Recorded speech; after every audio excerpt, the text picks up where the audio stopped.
everyone, welcome back to The Vibe Room. I'm your host Lily, and today, I can't even believe this, we have one of the most talented, most energetic, and honestly, one of the coolest guys in the music industry. You know him, you love him, he's Bruno Mars. Bruno, it's such an honor to have you here with us today. How are you feeling, man? Hey Lily, I'm feeling great. Thanks for having me. This place looks amazing, and you got me smiling already. You know, I love when the vibe is chill like this. I've been running around the world performing, so it's nice to just sit down, talk, and laugh a little. That's exactly what we're going to do today. Just relax and talk about life. You've been around the world, you've played in front of millions of people, but before all that, I want to go back to the beginning. Tell us, where did it all start for you? How did the little kid from Hawaii become Bruno Mars? Oh man, it started a long time ago. I grew up in Honolulu, Hawaii, in a family full of musicians. My dad was a percussionist, my mom was a singer, so music was everywhere. I was performing on stage when I was like 4 years old. I was that little kid singing Elvis songs in tiny clubs. 4 years old, that's incredible. I can imagine that little Bruno with a microphone and big confidence. Did you ever think back then that you'd end up performing at the Super Bowl or selling out stadiums around the world? Not at all, Lily. Not even close. You know, when you're a kid, you don't think about fame or money. You just love what you do. I loved performing. I love seeing people smile. Growing up in Hawaii, everything felt small but beautiful. I remember performing with my family at little shows, just having fun. I used to dream about the big stages, but it felt like a fantasy. When I moved to Los Angeles, things got real. I was writing songs for other artists at first. It was tough. I had moments when I thought maybe this wasn't going to work. I was broke, sleeping on the floor, eating noodles. But I kept writing, kept playing my guitar, kept believing that one day somebody would listen. Then, slowly, doors started to open. I started meeting the right people, writing for big names, and one day I said, okay, now it's my turn. I remember recording Just the Way You Are. And when that song came out, everything changed.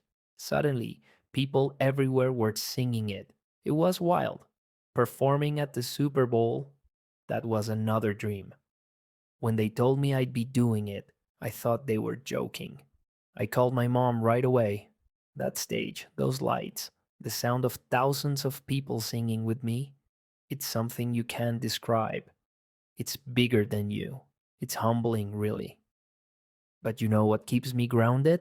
My family and the people I work with. We laugh a lot. We dance, we keep it simple. I don't ever want to lose that. Music has taken me places I never imagined: Tokyo, Rio, London, all over. But no matter where I go, I still feel like that kid from Hawaii, chasing a dream with a big smile. That's such an amazing story. You can really feel the heart in everything you say, and I think that's why people love your music. It's fun, but it's also full of emotion. So tell me, Bruno, what has been your favourite concert, the one you'll never forget? Wow, that's a tough one because every concert has its own magic. But if I have to pick, I'd say my first concert in my home state after I made it big. That one hit different. I remember stepping on that stage in Hawaii and I saw people who knew me since I was a kid. My aunties, my friends from school, my family, everyone was there. It was emotional. I was singing and crying at the same time. Another one that stands out was in Brazil.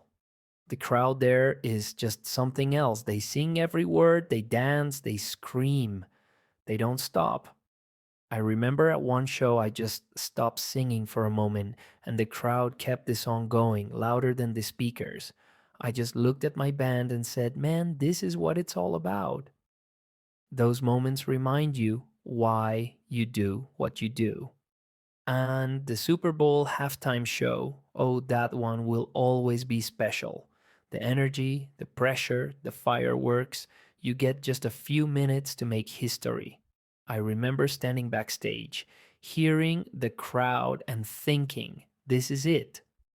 When I got on stage, everything disappeared. No nerves, no fear, just music. I could feel the heartbeat of the whole stadium moving with the rhythm. But beyond the big shows, some of my favorite moments are small. Sometimes I'll jam with my band in the studio late at night, just making music for fun. No cameras, no expectations. That's when the magic happens. You find new sounds, new feelings. That's the soul of what I do. People think success is all about fame and money, but for me, it's about freedom, the freedom to create, to express myself, to make people feel something. I've been blessed to do what I love, and I don't take that for granted. Every time I go on stage, I remind myself of the kid I was, the one who just wanted to make people happy. That's beautiful, Bruno. You can really tell how much love you have for what you do. Before we wrap this up, I have to ask, what's next for you? Any new projects, surprises, maybe a world tour? Oh, yeah, definitely. I've been in the studio working on new music. I can't say much yet, but it's something different, something funky. I'm excited for people to hear it. And yeah, maybe a tour soon. I miss being on stage, feeling that energy. We'll see what happens, but I promise it's gonna be fun. We can't wait. You know, Bruno, listening to you talk about your beginnings reminds me of something I've wanted to tell you for a long time. I've actually been to one of your concerts. It was years ago. I think it was in Los Angeles, maybe 2017 or 2018. I went with a group of friends and we were way, way in the back, like almost touching the last row. We could barely see the stage, but when the lights came on and you started singing Locked Out of Heaven, everyone just went wild. I remember the crowd jumping, people hugging, strangers singing together like we'd known each other forever. I looked around and thought, this guy up there is making thousands of people feel the same thing at the same time. That's powerful. I didn't know then that one day I'd be sitting here talking to you. It's surreal, really. At that concert, I lost my voice because I screamed every lyric. I still remember when you started playing When I Was Your Man. Everything went quiet. People were holding up their phones, lights everywhere. I looked at my best friend and we were both crying, like actually crying. It was so beautiful. And now, being here, seeing you in person, hearing you talk about your journey, it's emotional for me. I've interviewed artists before, but this one feels different. It's not just because you're Bruno Mars, it's because your music has been part of so many moments in my life. Breakups, road trips, parties, late nights cleaning my apartment while dancing around. Your songs have been the soundtrack. So sitting here, face to face, I feel grateful. You know, sometimes we think we'll never meet the people who inspire us, and then life surprises us.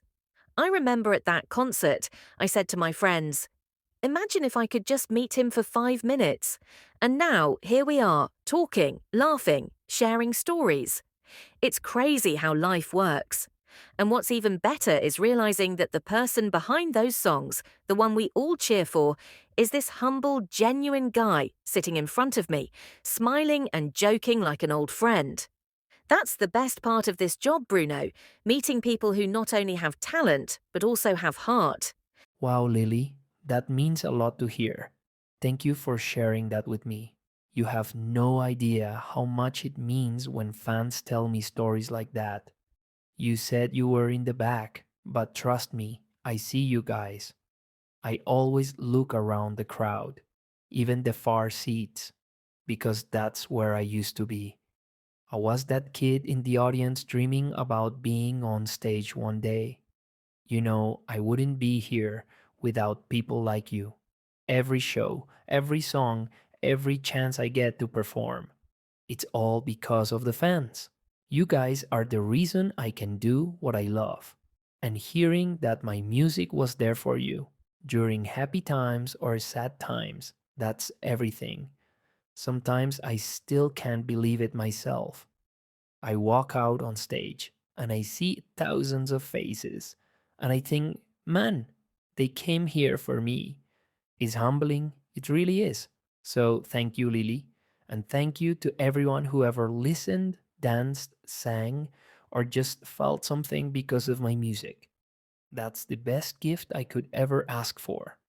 Thank you so much, Bruno, for being here and sharing your story with us.